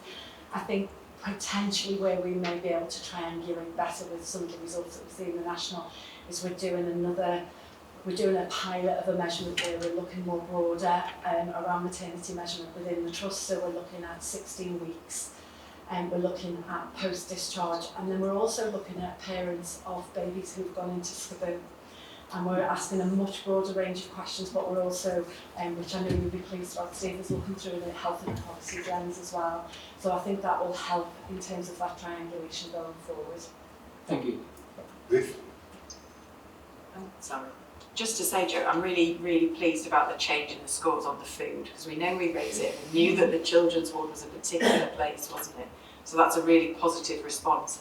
And the bit about pain in ED, because we've talked about that, Lannister was very clear, wasn't he, about differentiating people who come with pain that's longer term and something that we can actually deal with on the day. And what I really want us to focus on is the thing we can do on the day. We're not talking chronic here, we need to understand what people are coming in with. So I thought they were both really positive responses to issues we've raised, so thanks for that. Good, and I absolutely agree on that last point. I'd quite like a little bit more on a future occasion. I think you've described the process you're capturing. I'd quite like to, it would be nice to see a move in the dial on that one, and a bit of narrative to help us understand what's happened on it. And now at the moment, within ED, each senior nurse has got a domain within the real time, so it helps to really focus on the area, and pain is one of those, obviously one of those, so there will be someone within the department to do it in that way. Good, because we can't help be conscious. I mean, the three things that are regular downsides is waiting time, and there's a limit to, we know that we're doing our level best on that, but there's a limit to it, pain and then inflammation. So the more we can cut down, the better. Bijou? No, it was just to say, it was just to support Joe's, and I think it would be really nice for the Band 7s to come and show the improvement projects that they are, and there are a number of them. If you walk around the department and you go into their central hub, the improvement projects that are going on, so I think it would be good for the member team to come here. Okay, that sounds good. Yeah. Like, just worth mentioning, we've just shared our real-time surveying tools with members of our alliance, because they were really keen to get involved and do something similar. Yeah. So that is, the Alliance has a work stream which is around ED in particular, and the three areas that they've focused on collectively across the four organisations to work on is the real-time patient experience as being a driver for improvement in ED services across the board. The second is about the front door process, and we've shared all of our documentation audit templates to help them develop their own services from a front door perspective. And the third is about the roles and responsibilities of the staff within ED. So every ED has an EPIC, it has a nurse in charge, but the roles they play within the department are all very different. So that focus of a collaborative between the four organisations about how to improve our ED services across the board is working really well. There's a follow-up, I think, Joe, in March, beginning of March. The four organisations will come back together again, keep people involved in those improvements. Excellent, excellent. Good. Then we always praise Joe, not only for the quality of the presentation, but then we also praise the fact that we're getting the kind of information that enables us to continue to improve. So thank you, Joe, but the real thanks is to the staff who are delivering the services that lead to us having such positive responses, and staff's willingness to respond once an issue comes up, to turn the dial on it and start to see movement. So thank you very much indeed, that was a great idea. Winter vaccine. We have asked here in a shortish update to think about how we can spread the message of getting vaccination and to give any thoughts about anything different that you can do to increase rates. Jeremy? Yeah, so thanks very much, Chair. It might, strange as it might seem, I've been quite looking forward to giving this report because over many years I've been bothered about our vaccination rates and thought we could do better. And it's to say that this year our vaccination team, for the very first time, have put us on top of our region by a significant margin. And actually our region came first in the NHS. However, our rates are lower than last year, and it is absolutely clear that whilst we are better at taking the horse to water, we're not any better at making them drink. And I found the numbers just on the second page quite staggering, really, in terms of the complacency that NHS staff seem to have around what has been a bad winter flu season, because we were the best at 54.5%, ahead of the best region in the country, the North East at 46.2, and the England average of 38.8. We couldn't even get more vaccinated than most. So it is clear to me that this is an issue about repetitive vaccines, and we'll have some very good thoughts on. I'm happy to hear all of your great suggestions. I would love that the NHS were to make it mandatory, because that's certainly how I would feel about it. Yeah, okay, let's get some thoughts. Once again, this has gone through a few tiers of discussion, and I can see, Kate, you're poised with finger on the button. So, off we go. You've got the answer. You've got the answer. I but we've discussed it at PCC and we are having more discussions about it. I think it's a bit of a theme, I think we need to work differently. 3 things from me really, I think, that I want to consider. So we've talked a lot about the impact of the flu on the trust, our care, on staff, and I think staff need educating on that, and I'm not sure all of them are aware. I think we need to bring back more predominantly peer vaccinations. They really work. Give ownership to the wards, ward managers vaccinate their staff, and just give that accountability. And I think we need to shorten the campaign. I think as an organisation we need to say, we're going to do this for 2 weeks. This is all we do for 2 weeks, and everyone gets vaccinated in this period of time. And just try to, because I think people think, oh, it's all right, I've got ages. We just need to front load it all. So those are the 3 things that we're going to push for. Well, that's really interesting. 3 pretty clear suggestions. Brief. I hate to refer to Mystic Meg again, but maybe Alistair's messages of doom weren't making quite enough of a hit, maybe, and that's partly it. Because if you knew that 5 times the average was up here, and I know it's hard to say because it's after the event, but I think that changes your perspective, doesn't it, on getting a vaccine? You would think, but Well, you would hope. I think that we did drum the message quite considerably, and if I say in some of our areas which were exposed to flu, very clearly those areas weren't fully vaccinated either, which I can't understand, and I don't think any of us truly understand some of that. So I would say the message was out there and people were feeling it because they were seeing what was coming in through the door. So in some of our high pressured areas, we still didn't manage to get full compliance. I think we've heard some really powerful stories from staff about how poorly they've been with flu, and I think we need to make sure that that's heard, and other staff here as well. There's a really good conversation with our staff side colleagues about it as well, and the support that they are going to give us in this as well. So I think staff will take it more if they hear it from their peers and their friends. We need more of the dark arts of Ross and his colleagues, don't we? We need something clever and different. I've got Alistair now in, then I will be bringing Ross in. Alistair. Yeah, I'm not sure I'm going to live down this tonight, but that's a separate issue, Jeff. I'm going to regret this. I think we probably need to do some focus group and qualitative work with the staff members that didn't go, because otherwise there's a danger that people in this room, predominantly who've had the vaccines, are trying to second guess why they didn't. There are bits that the research shows that clearly there's an altruistic bit about we're doing this and it's the right thing for care and patients, but that is not enough. There is also a self-interested bit, being ill and losing your Christmas because you had flu is part of that, but we need to get into that narrative as well. But I think I would counsel that we probably should get some qualitative research done very quickly with our staff groups that didn't engage to get their answers, because otherwise we're going to give them what we think is the answer to why they didn't go. And actually we've seen that with lots of lenses in different environments, that actually the answer will come probably from those groups themselves. And I think Kate's right, that short, sharp, but listening to those who haven't got vaccine first will probably be the biggest win. Very good. Marion? It's just what you were saying earlier about learning from others. I was on a national call yesterday, and one of the trusts down in Hull, they had 10% more than us, so contacted Kate and Nicole, and they're already on to about learning what they've done a wee bit differently. Good. I'm really pleased to hear that. Ross? I agree with everything everyone said, and just sort of to reassure the board, we do really throw the kitchen sink at this every year. And speaking with national colleagues, they often have very similar issues around this and struggle to understand it.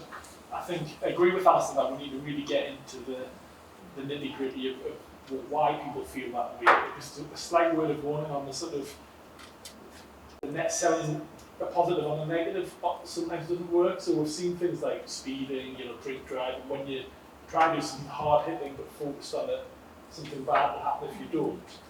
Sometimes you need to flip the message the other way and say something good will happen if you do, and it gets people to buy in a bit more. But I think we do need to have a proper look at the data and really start much earlier, as you say, because by the time people get around to it, I think a lot of it was time. I'm busy, by the time people get around to it, it's probably too late. So we need to start a little bit earlier, I think. Steve Fernandez. So I think Alistair's idea about just asking the staff's really important.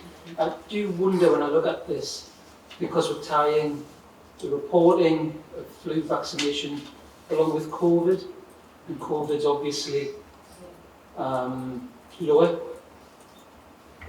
are we making it harder for ourselves by offering a double jab? Makes perfect sense. I got my double jab when I got the opportunity.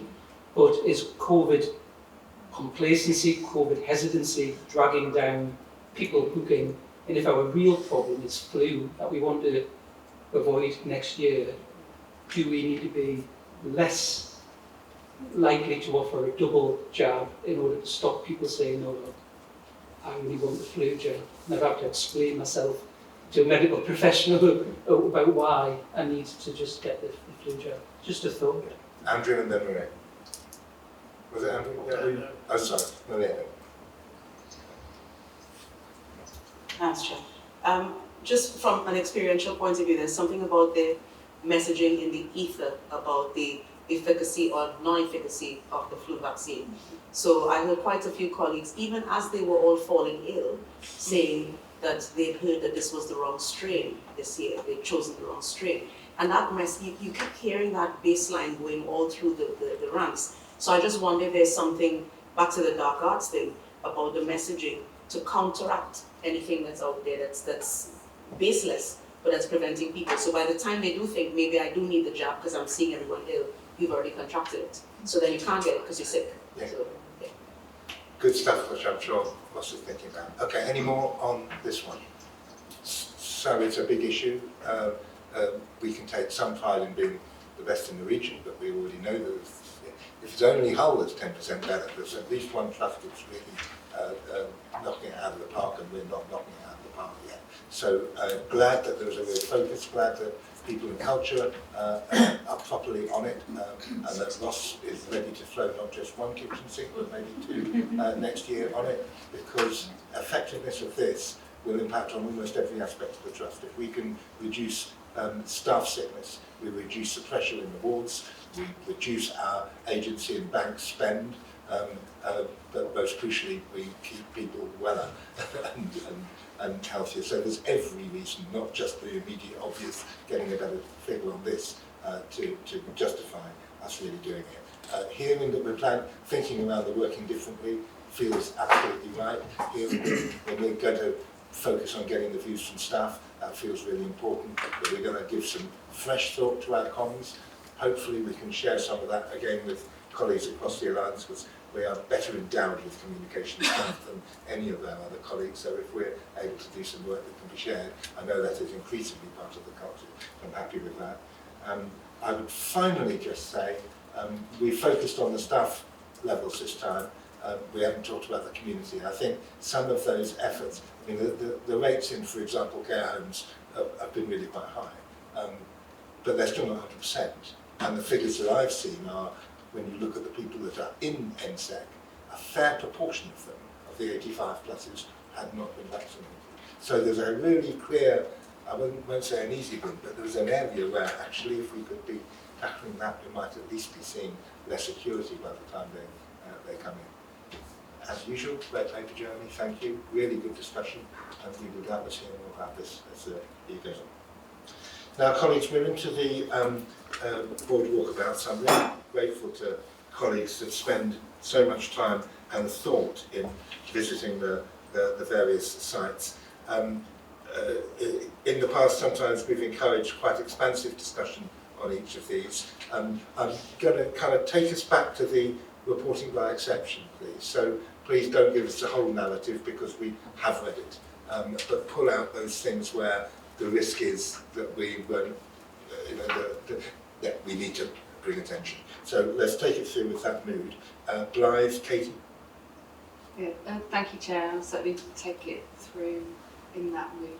But before I do that, I just want to thank Marion again for a fantastic, really in-depth visit around the life, which is great. I suppose the key things that I've pulled out from it, so I won't go into the culture or the education or the pride or patient care, which is just excellent throughout.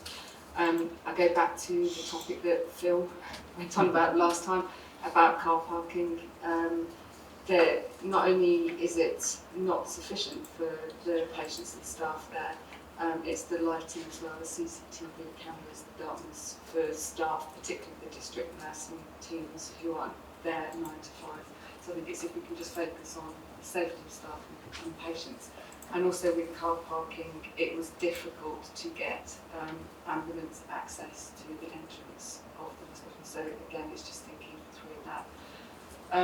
With the sexual health services that we had good walk arounds at the GP practice, it is like a rabbit's warren. I know that's not an easy thing to resolve, but it's just thinking again about their facilities, toilets not working, there's no fresh water upstairs, so we've got to cut down every time we want water, so it's just thinking about how we can improve.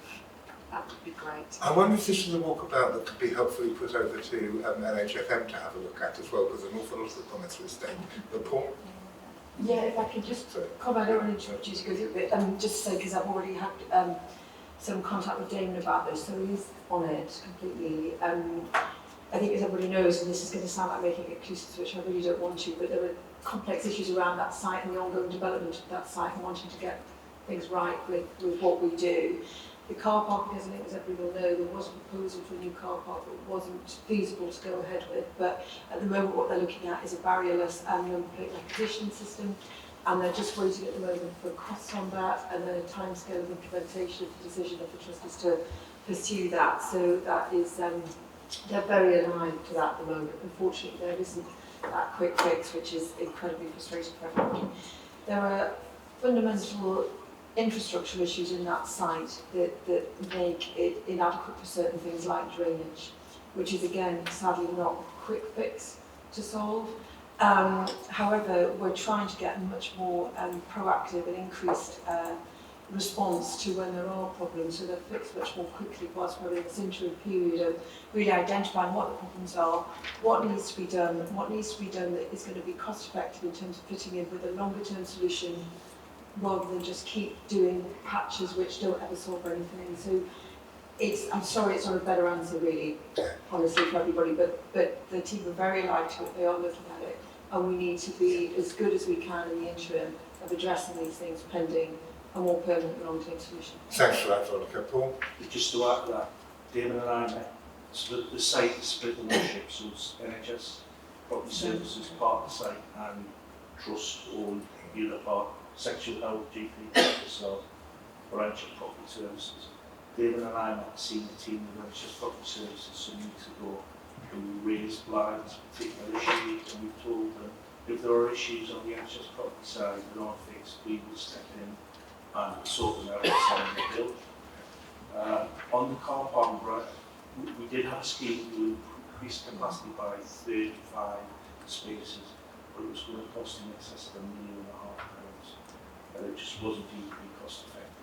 So we are looking at alternative ways of managing the car park. It is a difficult site, given the configuration, but we are actively looking at others to look at car park. £50,000 per space. Okay, thank you very much indeed. So no immediate answer, but we are on the case. Okay, thank you. Which is great to see, and I think just one more point, I was very lucky to see the district nurses 12, 14 in Margate, which is great. They're keen for comms to be improved, so there's that greater awareness about their role and their importance to the community, so that's what I can pick up from that. I did see that in the papers, and I spoke to the team who were already meeting with Amanda and some of the other staff there to work on that, so that's on its way. Good. If you insist, Mary. Just one quick thing, and thank you, Katie.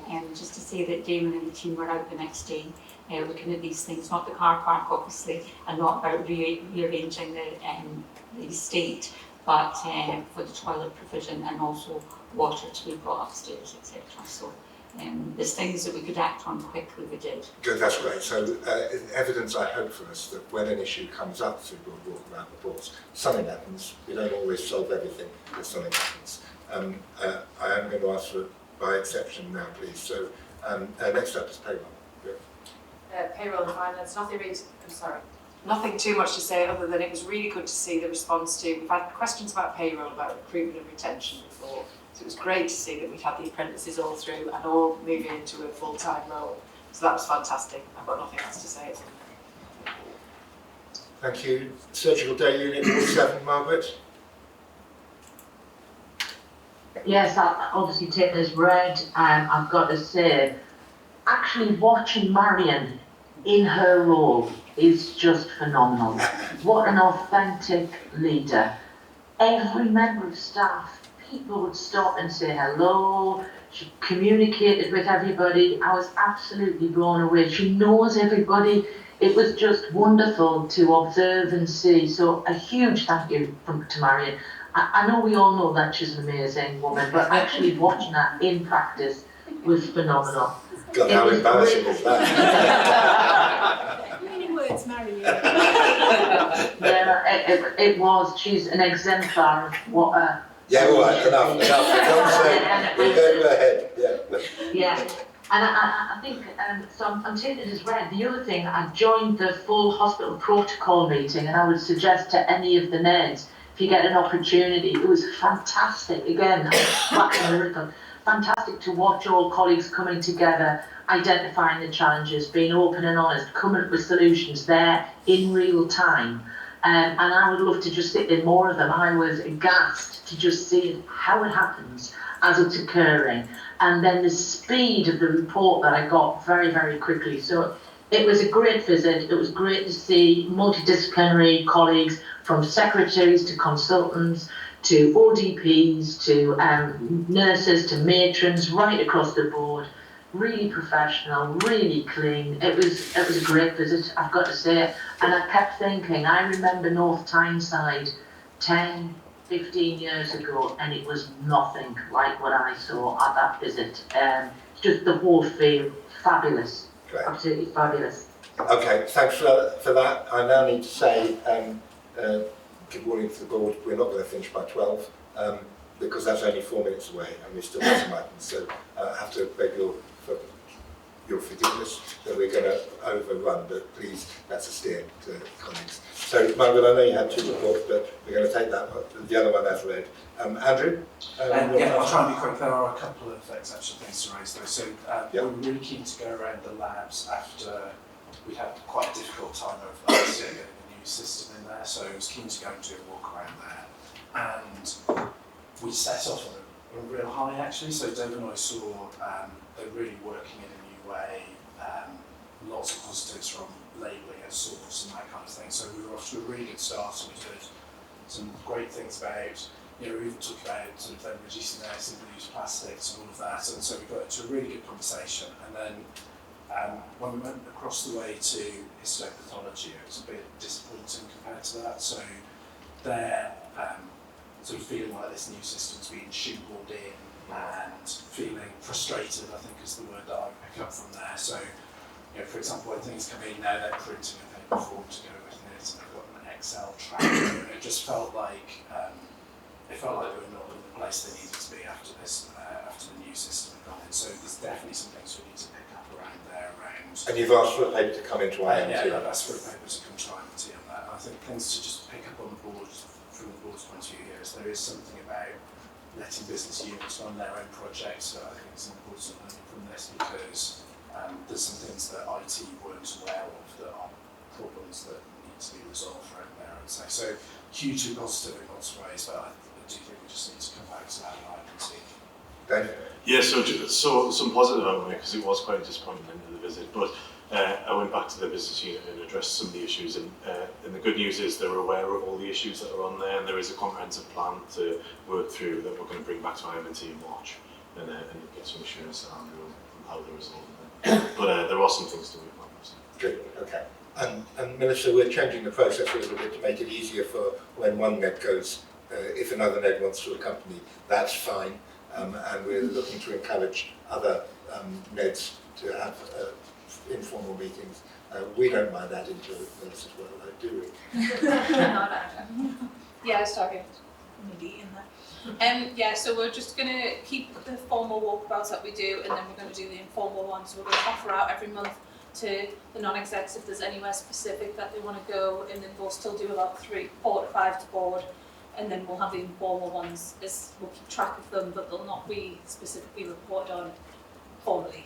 Well, okay with that. That's his response to requests from this. Good. Thank you very much indeed, and thanks for all that. It feels like there's actions flowing out of each, which is what we like to hear. 5.1 CQC regulation. Ross, this feels formulaic now. Yeah, all compliant, Chair, so we're happy to just Anybody want to challenge, or are we happy to receive the governance? And then the governor elections process, pretty clear. That's just for information, really, to give you the dates and candidates and vacancies. And the suggestion to encourage that people, if people know folk who they think could fill the role, we have still got some vacancies, so it would be nice to not have vacancies, nice to be filling them with good people that can contribute to our work. Thank you very much indeed. Next up is second items for escalation. So this is only where there's a big issue. The nursing and midwifery, which has gone to SQ&I. Nothing to raise Nothing further to raise. from you, and nothing that arose from it from SQ&I, Maria, that we need to highlight a little thing. Actually, thank you, Chair. It's something positive that I'd like to raise, if I might. It's just that the UTC came first in the country, top in the country for patient experience, and I thought that was something that should be highlighted as a little ray of sunshine. Absolutely, absolutely so. I think that's great.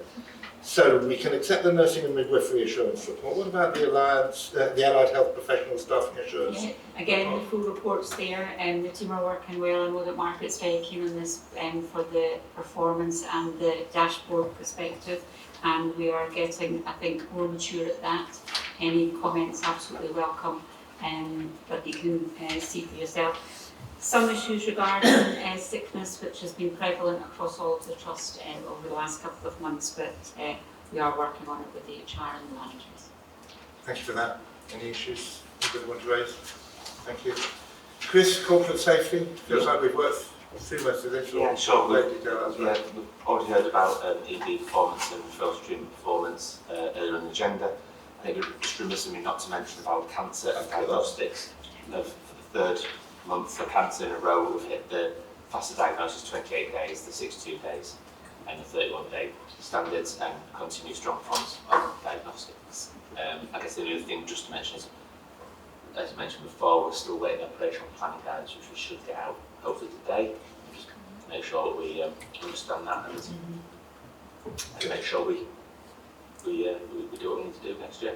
Okay, we're crawling all over this, but it's great news, the progress on the cancer and on the diagnostics. That's really great. Good, and the corporate finance, Paul? Again, this has gone over thoroughly in fit. Yeah, just to highlight that we're on target to hit all our financial performance this year. Very good. Questions, comments? Agenda for next meeting. Pretty straightforward. Anything that people want to add at this point? Little doubts change by the time we get there. How's the meeting gone? Any improvements we could work? You can always chat me a note afterwards as well. Thank you very much indeed. Thank you. We're good. Those in private board, which is everybody, I think, we reconvene at 12:30. Thank you very much.